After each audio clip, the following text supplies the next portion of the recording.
It's a small world. So this is a day of science today. We have organized some nice events and welcome to here. So please, thank you so much for Professor Nathan Mackey for opened the Agora forum for us here. And actually it's a great honor to have Zach Shelby in Jyväskylä, though he had already some connections to us through Innokas at least.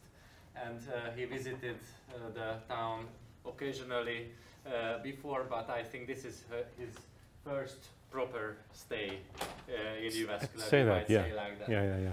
And I'm also so happy that people from education technology, from teacher education and technology and many parts of the university are represented today, because actually this talk and this introduction to microbit could also serve as a kind of a call for looking for connections that how we might want to contribute to the microbit story from University of Jyväskylä side. It's also a good opportunity for us that maybe I don't tell you a secret if I tell that Zach is living in Finland, so he's quite easy to reach here.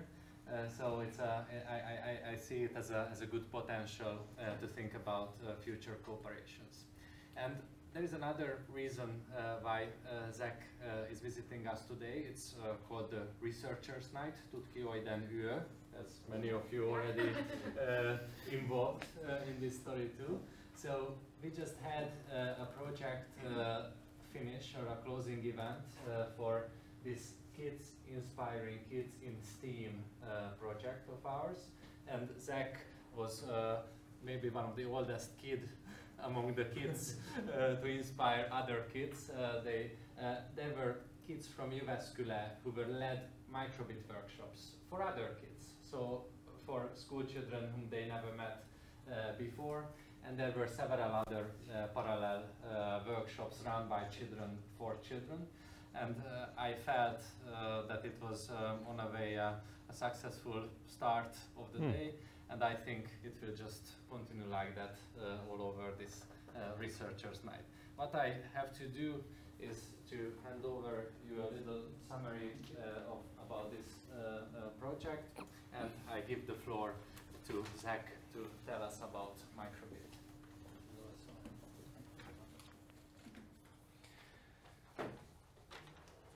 So I'm not going to speak too long. I'll give a chance for you to ask questions as well, and maybe have a little discussion about technology and education and what's our role as engineers and industry. That's where I come from. As scientists, so many of you as researchers from the university, or as teachers, what's our role in the next generation when it comes to technology? I have my own opinions, but I'd love to hear yours after this as well. So as Christoph very friendly introduced me, I'm a little bit of a weird guy in Finland because olen maahanmuuttaja, mamu niin sanottu. Mä oon jenkki, niin kuin suomalainen, eli syntynyt Yhdysvalloissa ja sitten asunut 21 vuotta niin kuin Suomessa, Oulussa ensin opiskelijana ja jatko-opiskelijana ja sitten Sotkamo Vuokatissa, missä mulla on nykyään talo ja maatilaa ja niin kuin oma perhe. So I'm just saying for those of you that don't speak Finnish that I am American who's been in Finland for 21 years. So basically my entire adult life has been in Finland. And I have a family in Sotkamo Vuokatti. It's very well known for skiing. I'm a skier, outdoor person. So if you're ever in Vuokatti area, there's a good excuse to come find me and meet up. And that also influences my view on innovation, my view on entrepreneurship, and on education, because as many of us who come from different backgrounds know, it's always a strength to have different angles of experience with education that you can then apply later on. My own start with education, and the reason I do this, the reason I'm the founder and CEO of the Microbit Foundation, is that as a child in rural Michigan, I came from the countryside in northern Michigan. It's even more remote than Finland, if you can even imagine that. So there isn't even a railway to where I'm from. It's only forest, a couple roads, and a small town on a lake, and that's it. It's very, very remote. For Canadians, I'm from a remote place even, which is fun. But it means there's no technology opportunities in that part of the countryside. It's the same in Finland in some sense. Really have a lot of opportunities to get connected with technology. But I got lucky. I had a father who happened to pass me down a Commodore 64. That was the old days of computing. I don't know who's the generation that grew up with a Commodore 64. Some of us, right? I'm from that generation too. I got lucky. I happened to have a father who had a company and just had an extra computer, and I got to start my journey as an engineer at the age of 8, experimenting with technology, creating my own games and programs, and eventually my own electronics in my back shed of my house, building my own radios and things. It was my hobby. And my own experience is that through being exposed to that type of really modern, cutting edge technology at a very young age, it became my hobby and passion. And through that, I was able to become one of the leading internet engineers and experts in the world. Through that experience, right? It never would have happened if I would have just gone to school and took the courses that they wanted me to take, gone to university as they wanted me to. I wouldn't have become what I am. So for me, right, I feel like having been successful in my career, in industry, as a research scientist as well in Finland, that the way that I can give back to today's younger generations is by trying to give them the same kind of experience that I had when I was 8, which is just getting exposed to a tool that let me create. It let me have that digital experience or creation experience, right? Where I said, wow, I made this, and it worked, right? And I think if every child gets that exposure to creation with technology, they'll have a much more positive view on technology in general. It doesn't matter if they ever become a scientist or an engineer. They can become a nurse, a teacher, a doctor, and still having that confidence with technology gives them a bigger cutting edge advantage in the modern world. So that's my hope, right? We can help inspire a whole generation of innovators by getting teachers and students the right tools that they can use in education. And I'll tell you the story of this, how we started doing this, what we're doing today, how's it going, and then what we're doing in Finland, which is really interesting. So this all starts back in the 1980s, actually, in the UK. Now, I'm not from the UK, but I have a long history of doing things with the UK just through the industry that I come from. In 1981, the BBC came out with a computer for people called the BBC Micro. This is exactly the same thing as a Commodore 64 in the UK. And this was created to help teach people about personal computers. There wasn't any skill sets in personal computing in the 80s for private citizens. It's a very specialized task to use a computer. And this had a big effect on computing in the UK. Now, it never really caught on outside the UK. The BBC Micro wasn't a commercial success. It was more of a public service project. The Commodore 64 is what really took off. 35 years later, the BBC came back 3 years ago and looked at, well, what do we need to bring digital skills to young people again? They felt that even though, yeah, we have a world full of technology, young people in the UK were falling behind. Most young people didn't get exposure to really using and creating things with technology during their studies. Yeah, they had a computer here and there. Yes, they learned to use a mobile phone, but that's not creating with technology, that's just using. And something really interesting came out of this. In 2015, the BBC decided to create a little computer called the BBC Microbit, which was designed with psychologists, with teaching professionals, with user experience experts, not with engineers. Engineers weren't running this project, to create something that would really provide that digital creation experience for young children who have no technical background, right? No intention of becoming nerdy, no interest in Minecraft ahead of time. Exactly the kids that usually stay away from technology. And their teachers. So particularly this is meant to be very friendly for teachers. And the reason that it was aimed at school was because the goals behind this project by the BBC were to bring disadvantaged children in contact with technology. So kids from the countryside who otherwise wouldn't use it, kids from poor families who might not get the support to use it, and girls. So in the UK, only 9% of STEM careers are filled by women. 9. It's really low. So they had a really big challenge of how to get girls interested in STEM careers. Well, the end result was something that became really successful with that target group. So primary and secondary aged kids and their teachers in the UK really got attached to this. It became a real success in the trials that we did in the UK. And it was decided to turn it into a national project.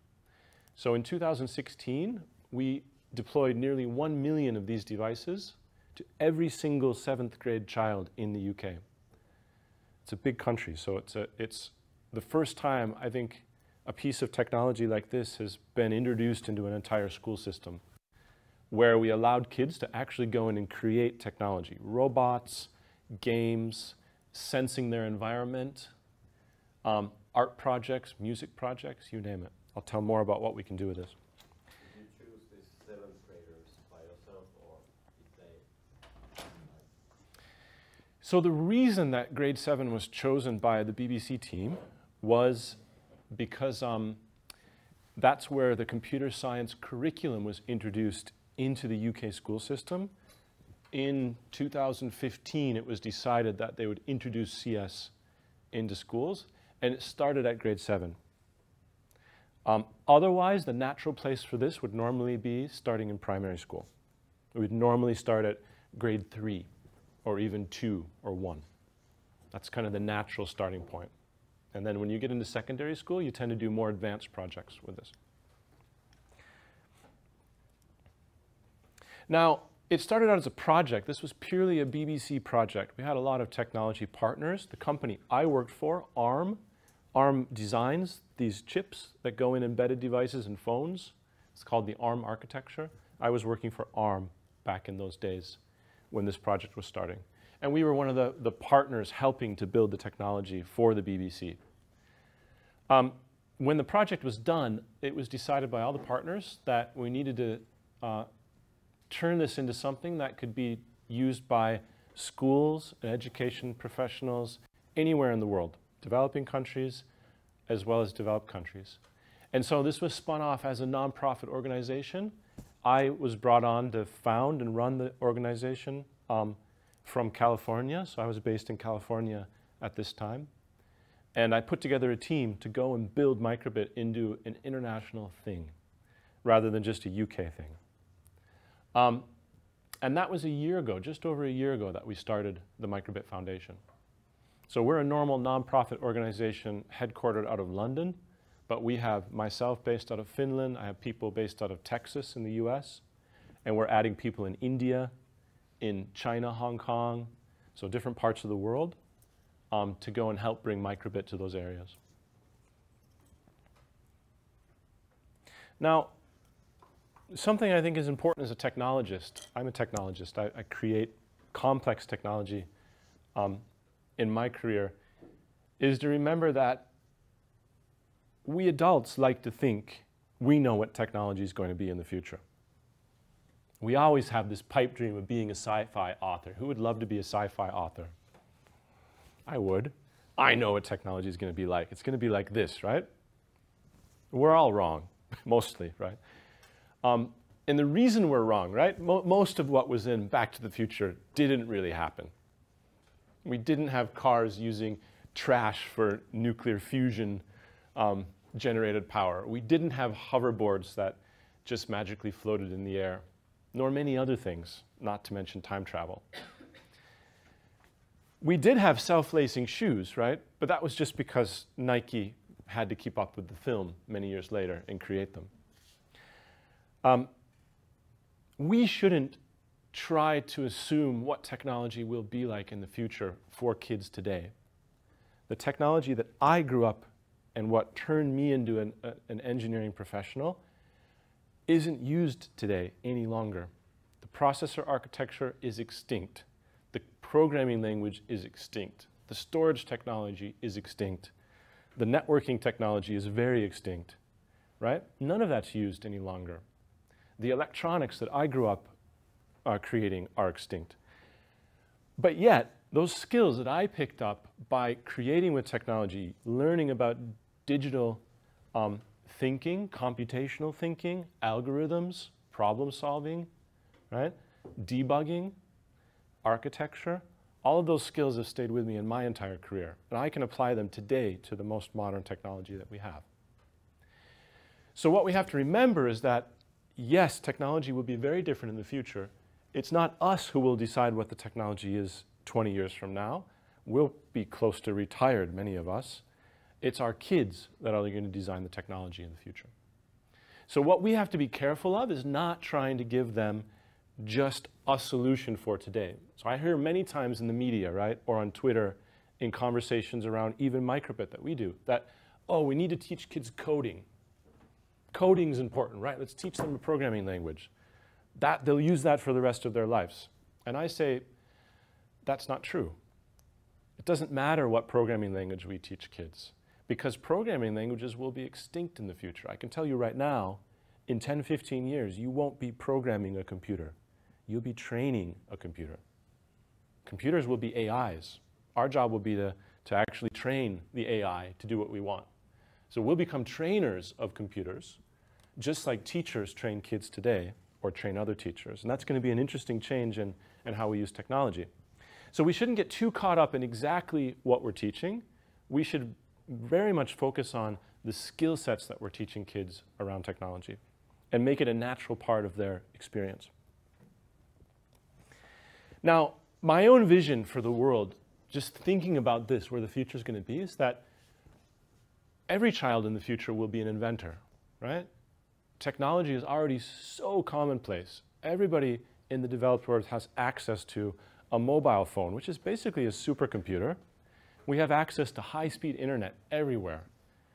The cost of electronics has gone down considerably. We're able to make these, what in Commodore 64 standards is basically a supercomputer, for 15 euros for schools to use, right? Extremely cheap, whereas in the old days this would have cost thousands of euros to make. Cloud computing technology is getting cheaper. AI is getting cheaper all the time as we speak now. So the technology is accessible. Children are going to have to use technology to apply it to their everyday life in the future, no matter what their profession is. It doesn't matter if they're in STEM or not. So sometimes we talk about STEM, but actually we should be talking about everyone. Yes, some people have to be the scientists and engineers, but doctors and teachers will have to use technology to create their own solutions just as much. So that's my vision, and that's what we're driven by with what we do with Microbit. We're trying to help enable this to happen in the future. Now, the great thing about having a national deployment of a technology in a school system is we can also do a lot of research. So something we're quite focused on in the UK is collaborating with research organizations. We do very widespread survey-based research. So we've done surveys with teachers in schools. We've done surveys with kids in school and out of school. And we've also done research studies in using different methodologies. So not just survey-based research, but experimental research with kids in classrooms. So King's College, for example, has done that quite a bit. Trying to figure out, does this actually have any kind of impact on the behavior of students or teachers. And what we've seen so far is yes, actually has a surprisingly large impact when it's used in a classroom setting. So one of the interesting things that we saw is that almost all students, 90%, felt that just by using this and getting a little bit of a coding experience, they felt that, yeah, anybody can do this. You know how kids can get pretty, somebody was telling me that their 13-year-old had decided that, yeah, I've done coding, I know everything, right? You get that sometimes in secondary school, but at the same time, you get a lot of kids who would never think coding's possible, let alone that they can do it. So we're having a big impact in changing the attitudes towards computing and coding for young kids in the UK. That's good. But more importantly, we've had an actual impact on girls, which is really interesting. So we had a 70% increase in the number of girls who said they were interested to take more computing studies in the future. And that's a drastic increase. We didn't see that increase with boys. Small amount, but basically the boys that were going to do computing in the future were already going to do it. We got a few more interested who might have been on the border, but a real impact on girls. And we're interested, we're starting to do studies in other countries. In Croatia, we have another national rollout. We've done similar survey-based research, and the results are similar, even a bit higher. I think because the computing skill level in Croatia was even lower than in the UK to start with, so they had a larger impact. And we're going to do the same in Finland, and it's going to be interesting to see what kind of impacts we have in Finland as well. And a lot more research like this. We've done a lot of survey-based questions and studies. Another interesting thing that popped out for me was that we saw an increase in the confidence level of teachers after using something like this. So by making this easy for kids, 8-year-olds can use this without really much help from the teacher, that showed teachers that actually this is not that hard. So 50% of teachers said that this increased their confidence level in using technology in the classroom, and especially the teachers that were unconfident to start with. So that was another interesting result, that teachers gained more confidence in using this. And we hope to find out a lot more. We don't know everything that this might be doing or not doing in a classroom setting. Now, to make this work in education, there's a lot of challenges we have to overcome. This isn't an easy thing to do for education. That's why a lot of the technology that you see created out there today is aimed at consumers, so toys, stuff that you can buy in a toy shop and play with, Lego, for example, because you can focus on the consumer values, right? What you can sell as a fun thing for kids or their parents. Or they're focused on maker and maker pros, so hobbyists. Hobbyists are really enthusiastic, they're quite nerdy, they want to get into the nerdy thing. So Arduino or Raspberry Pi is a great example of that. This is a much harder thing to crack in education because we have many more challenges to deal with. Regulation and curriculum for countries. So can this even be used in a curriculum? We have a lot of attitude issues with older teachers, for example. So there is a range of teachers who are very open to new things and very excited, but there's a range of teachers who aren't. But at the same time, it's very hard to provide something differently into schools. We have to provide a common framework and tools. So how do we get teachers interested? And then children as well. How do we find something that children can actually use in the time they have in a class, which might be 45 minutes in a session? How can we do something useful with technology? So we've had to do a lot of optimization in the project. Things like ease of use. So we had to do a lot of work to make this, and I'll do a demo for you in a moment, just to make this very, very simple to use. So within 1 or 2 minutes, you have to feel like you were able to make something with this as a child. That's the patience level that we have to deal with to keep them interested.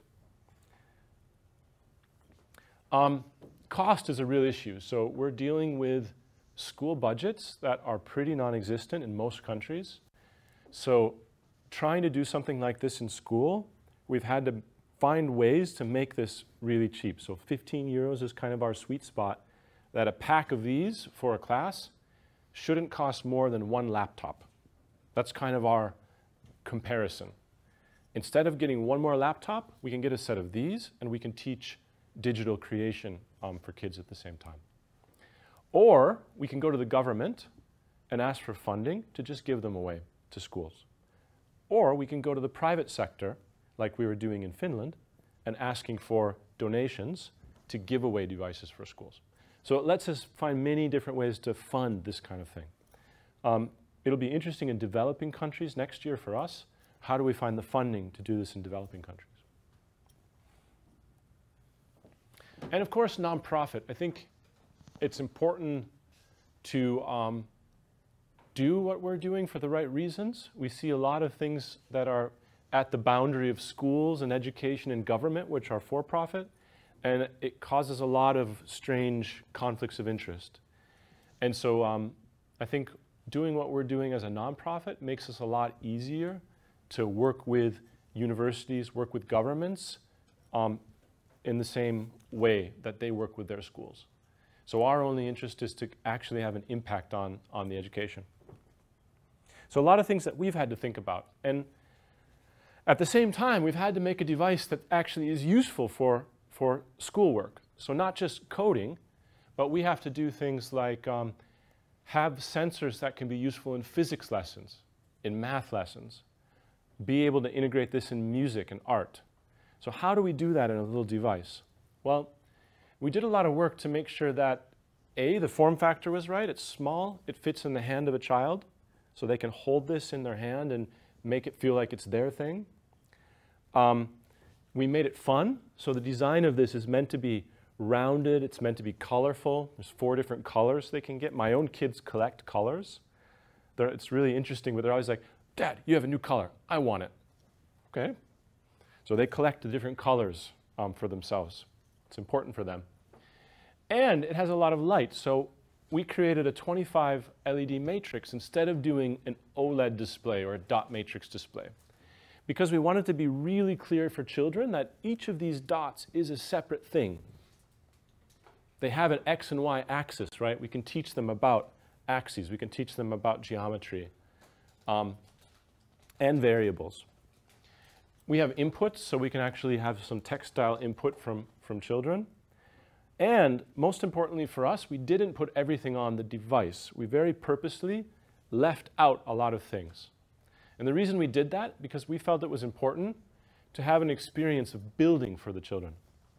So not just having everything ready, like in today's apps on mobile phones, actually using alligator clips to connect things to the microbit was a really important part of the education experience.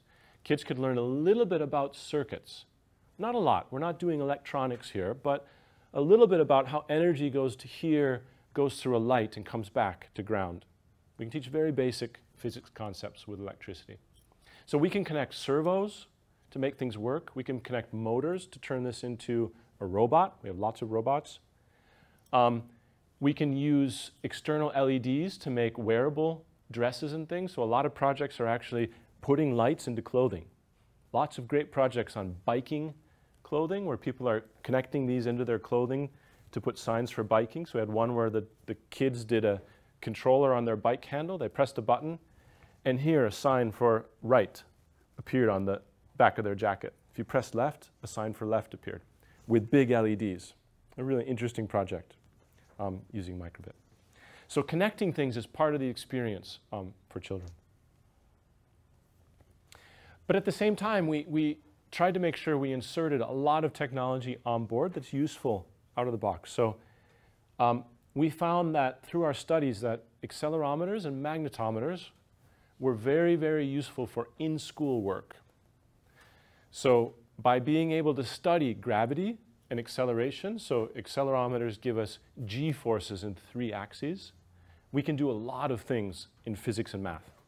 We can study angles, we can study gravity, we can understand g-forces in things like cars, in rockets that go up in the air. And so it lets us study a lot of different things. Magnetometers let us study magnetic fields and compasses. So we can turn this into a compass and study the strength of magnetic fields. We, at the same time, built in a radio that's very interesting. We can integrate this over Bluetooth with phones, but not in the way you think. This isn't a toy. We integrated this with phones so that children could create control systems for phones. So it works in the way that you program the microbit to control the phone, not the other way around, which is quite interesting. We also use it for data logging. So for science experiments, we want to be able to log data and store it and see what's happening in the environment. So a lot of interesting things that we can do with this. And one of the coolest ones is peer-to-peer radio. So something that we've found works extremely well with children. I tried it this morning, Christoph, with the girls, is our radio that goes peer-to-peer. So we can switch this out of a Bluetooth mode into a peer-to-peer radio mode. We can send a message to anybody in this classroom on the same channel. And kids just love this. They can send a message from their microbit to the next microbit, and then you can send that message to the next. You can make tag games. You can make cooperative sport games using that. We've seen tons of things. Timing gates for car races, anything you can imagine, using that peer-to-peer radio. So a lot of great things that we built into this. And let me show you a demo. I think that's the best way to understand how this works. Now the other thing, I'll tell you in a moment about what we're doing internationally, but we have a lot of language support in microbits. So something that's important for me, speaking two languages, English and Finnish, is that we support lots of languages on this. Let me get this on the screen. Hold on. Yeah. Is that we support a lot of languages in our systems and on the web. This is going to be interesting. I'm going to have to do it. I'll do it this way. And so we have a very easy interface for children to understand locally, even young children who don't speak English, to understand how this works. And we saw it this morning. Secondary age kids did this in English. Primary school kids that were visiting wanted to do it in Finnish. So we tried both. But this is very simple. We go to code this, and we have a really easy web browser which lets us create projects. And this is a project I was doing yesterday, actually. This is a robot. I was doing this with my daughter. This is the last project that I did. This is a controller for a robot where we can actually have a robot control motors when it gets different kinds of radio messages. And we do this with very simple blocks. I'll show you something really basic. Create a project.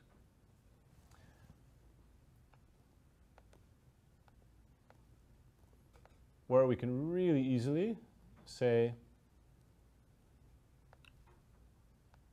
I'll put some text here.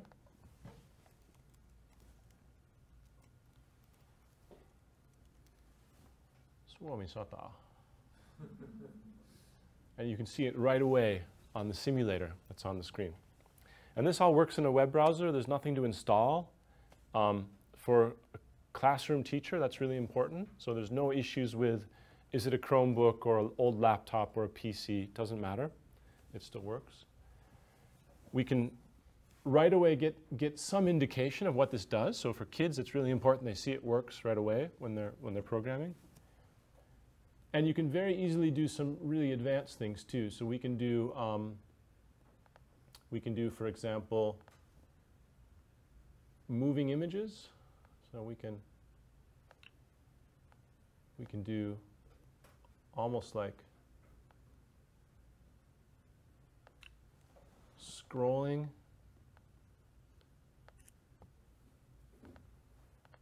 Scrolling images.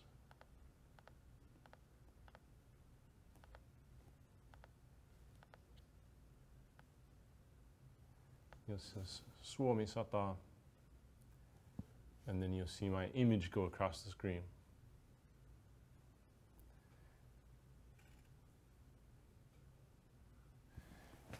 A little bit like the old Commodore 64, where you can make really simple, fun games. And so we've had children this morning making their own games where they wanted to move a pixel across the screen using our accelerometers. And there's a million things we can do with this. Anything from pretty complex mathematics, logic, radio music, so we actually play musical notes and melodies on this by connecting a speaker to it. So you can imagine when kids get this, they really, you know, the sky's the limit. They come up with all kinds of great things they can make with this. And the important thing to realize is that it's doesn't do anything out of the box, right? It really encourages kids to create their own thing, right? Their own idea, their own project, not just some ready-made game that we've created. Now, how many of you know Scratch? I think everyone has done some Scratch. So Scratch is an extremely popular online coding platform. So it doesn't do normally physical things like this. Well, recently we've done a collaboration with MIT to access even younger children to integrate Scratch with microbit. So now we can actually do Scratch programming where microbit inputs and outputs are part of the Scratch program. So I was in Japan with a professor, and he was doing things with the students of flying the cat. It's always the cat in Scratch. Flying the cat through a maze using the microbit's accelerometers. And that was really interesting for the kids to see Scratch working with a physical device. So that's something we've done to just expand the different applications. And Minecraft. Minecraft is a lot of fun as you get into secondary school. And we've done an integration of microbit with Minecraft. So you can actually connect the physical world with the virtual world. So it works that this becomes a controller for Minecraft. You can program it to do whatever you want in Minecraft. Many people, they use the accelerometers to navigate through Minecraft. Some of them use the buttons for special things, like, oh, when I want to make a storm of chickens. Don't ask me why you want a storm of chickens, but everything's possible in Minecraft. Press A. Because obviously, that's what A should do, right? And for other people, oh, I need lava, right? Put lava around me, B. Or keeping track of points or things you can do on the screen. So that's been a really interesting combination of Minecraft and microbit. And we're going to see a lot of things like that. It's an open platform, so people all over the world are connecting things to microbit. And the number of projects we've seen is absolutely incredible. Everything from sports projects out of Hawaii. This is from Hawaii. Motion and music. I visited your music lab and the music researchers this morning or around lunchtime. We've had a lot of music projects. To robotics, that's a hacked Barbie doll. We had an art group in the UK teach kids how to use their old toys to turn them into robots using microbit with very simple, cheap servos. And they were hacking Barbie dolls, Star Wars figures, making videos out of them. A lot of fun. To even really serious stuff. This is a 1,000-mile-per-hour ground speed record car out of the UK that uses microbit inside of it to measure G-forces during the runs. So we've turned it into a science experiment within a real thing. So lots of really interesting projects, even to just integrating it with Legos, right? Just fun projects that kids do. And this is something that we're now doing around the world. It's my mission for my team is to really go and bring this to as many different countries and school systems as we can and learn what people want to do with it locally. We don't try to enforce a particular curriculum on any country. It's really open to change the curriculum and the applications. And currently we're doing that in around 50+ countries. There's 40 countries we're officially in, but there's many more where people have just bought them and are using them. Many of those countries are already nationwide, so the UK, Iceland, Croatia, and Singapore are now all using microbit nationwide in the school system. Norway, Lithuania, Hong Kong are pretty far along on that journey to be almost nationwide, but grassroots, there's no central coordination. It's just teachers deciding to use this in school. And a lot of languages. So we do 14 languages currently with all of our teaching material and everything. So we always try to localize for any country that we go to, support the local language. Now, being a nonprofit, it's also important for us to do things in a different way. So a lot of the effort that we put into our programs is to give away microbits wherever we can.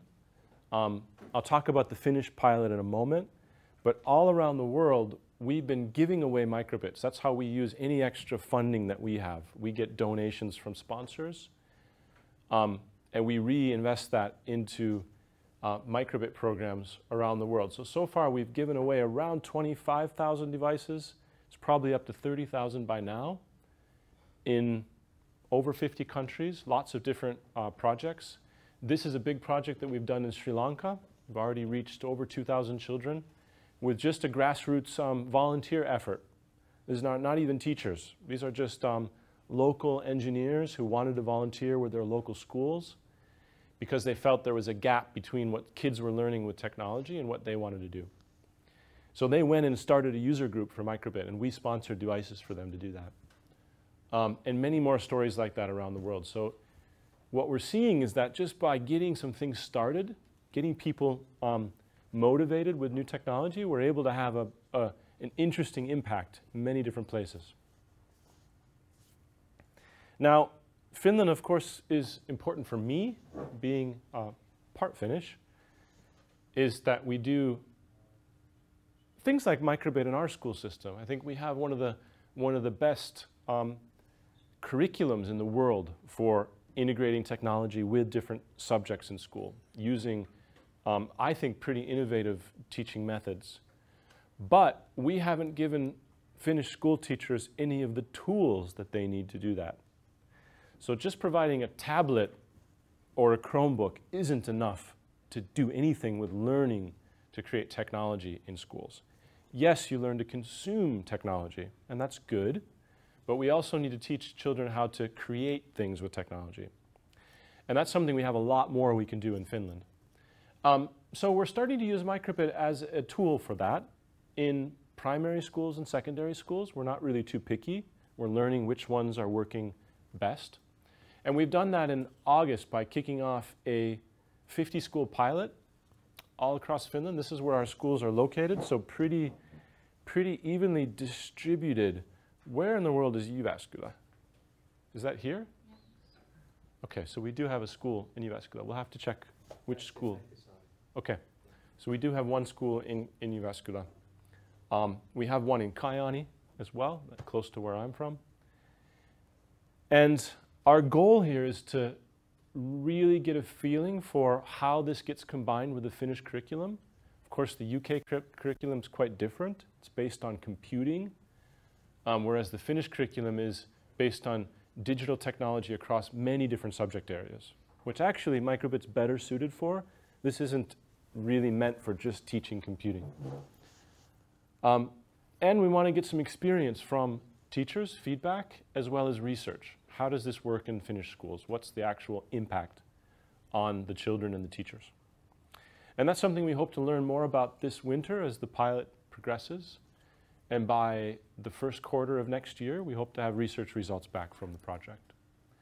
Of course, there's much more happening in Finland. This is just the official pilot that we've done. There's probably 10 to 20 more schools all around Finland, several in Jyväskylä because of the university's efforts here. But all over Finland, we have volunteer teachers to help us translate web pages, create curriculum, and they've just bought these for their own class. They said, this is great, I want these. This is the nerdiest end of the teacher spectrum. They just buy them and use them in their class because they think they're cool. So lots of interesting things. Next year, we hope to extend this project to be much bigger. My hope is that we end up doing a project that brings this to every single Finnish school that wants it. For free, my hope is my goal for that. But of course, that's a big challenge. It's a research challenge. It's a training challenge. How do we use our networks of teacher trainers to do that? And it's a professional development challenge for teachers. I think that's one of the biggest challenges we have globally for things like this. How do we give the tools and the support for teachers to do the professional development they need to take on things like this? And it's not an easy one, even in Finland, where we have a fairly sophisticated school system. We have a lot of resources for schools, but still, teachers do not have any resources from their school to get professional development. It's on their own budget. So it's an interesting challenge. How do we actually find ways to train teachers to use things like this when they don't have support from their schools?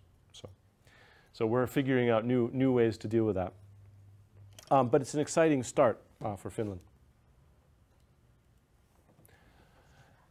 And that's it. That's the story of what we're doing with this cool new technology for education. And for all of you, I think it's best just keep in mind what I want you to take away from this is that we're at the point with technology where you can help. You can be involved in doing this kind of stuff, either helping us do research, applying it in school programs that you're involved with, or just doing volunteer work in your local area. So a lot of what I do in Finland is just volunteer work. I go to schools, I find teachers who are interested to try this out, and I go and visit their class and see how it works. What kind of experience do they have? What kind of experience do the kids have? And I find that to be pretty rewarding as a way to learn about what technology can do in schools.